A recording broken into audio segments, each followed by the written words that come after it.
Morning student. आज मैं बताने जा रही हूँ आप लोग को अध्याय 10 में सजीवों के श्वसन में हम पढ़ेंगे मनुष्यों के श्वसन की क्रिया कैसे होती है, उसके बारे में मैं आप लोग को बताऊंगी। ये जो है स्ट्रक्चर है ना, मनुष्य के फेफड़े का स्ट्रक्चर है ये।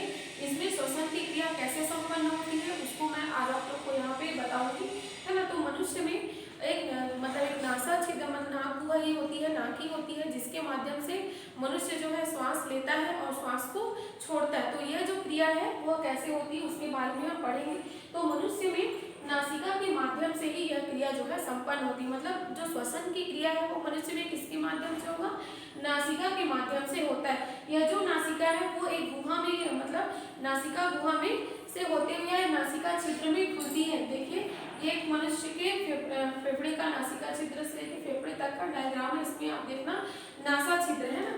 तो ये जो नासा छिद्र है, जब हम ऑक्सीजन को ग्रहण करते हैं तो जब हम नाक के माध्यम से या नाक गुहा के माध्यम से हम क्या कर रहे हैं, ऑक्सीजन को ग्रहण करते हैं। तो जैसे ही हम ऑक्सीजन को ग्रहण करते हैं, यह जो ऑक्सीजन है वो नासिका छिद्रों से होते हुए, यहाँ पे बहुत सारी नासिका छिद्रें रहेंगी और इन नासिका छिद्रों में बहुत सारे मतलब बाल भी उपस्थित होते हैं। यहाँ नासिका छिद्र में बाल उपस्थित रहते हैं जो किसी भी तरह के जो डस्ट है उसको जाने से यहाँ पे जो बाल है वो रोकता है। ठीक है, फिर जैसे ही हमने नासिका छिद्र के माध्यम से क्या ग्रहण किया, ऑक्सीजन गैस ग्रहण किया, वो सीधा आया एक नलिका में आया जिसे श्वास नली कहते हैं।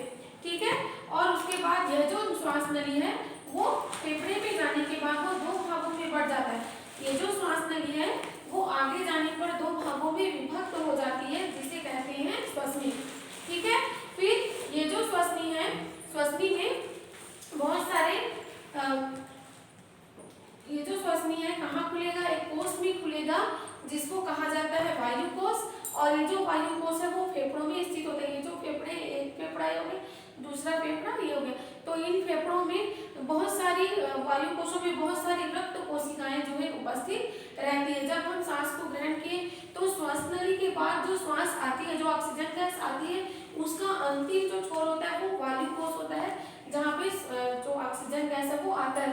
उसके बाद ये जो फेफड़ा है उसके नीचे एक संरचना रहती है, पट्टीदार संरचना रहती है, उसको कहा जाता है डायफ्राम। तो बच्चों ये जो है आज मैंने यहाँ पे आप लोग को बताया मनुष्यों में श्वसन की क्रिया कैसे होती है, ये फेफड़े की संरचना है। ये बहुत ही इंपॉर्टेंट प्रश्न है, तो आप इसे अच्छे से देखिए। एक बार मैं आप लोग को और बता रही हूँ। सबसे पहले नासिका के माध्यम से ही श्वसन का जो क्रिया है वो संपन्न होती है। जब हम इसका डायग्राम देखते हैं तो जब हम ऑक्सीजन गैस ग्रहण करते हैं नासा छिद्र के माध्यम से, तो नासा छिद्र में बहुत सारे नासा छिद्र जो है छोटे छोटे उपस्थित रहते हैं, जो जिसमें बहुत सारे बाल भी रहते हैं जो हानिकारक जो वायु है उसको आने से रोकता है ना, प्रदूषण को आने से यहाँ पे रोकता है दूषित को। तो जैसे ही हमने ऑक्सीजन गैस नाक से ग्रहण किया वो आया सीधा एक नली में आया जिसको कहते हैं श्वास नली। ये जो श्वास नली है आगे जाने पर दो भागों में विभक्त हो जाता है जिसको कहते हैं श्वसनी। और ये श्वसनी जो है फेफड़े में जाकर बढ़ता है ना। तो फेफड़े में जाने के बाद ये जो फेफड़े में बहुत सारे कोष रहते हैं उन्हीं को कहा जाता है वायु कोष। ये जो वायु कोष है वो पतली झिल्ली से बना रहता है और इसमें बहुत सारी रक्त वाहिनियां भी उपस्थित होती हैं। श्वसनी से आने वाला जो ऑक्सीजन गैस है उसका अंतिम छोर क्या रहता है, वायु कोष होता है।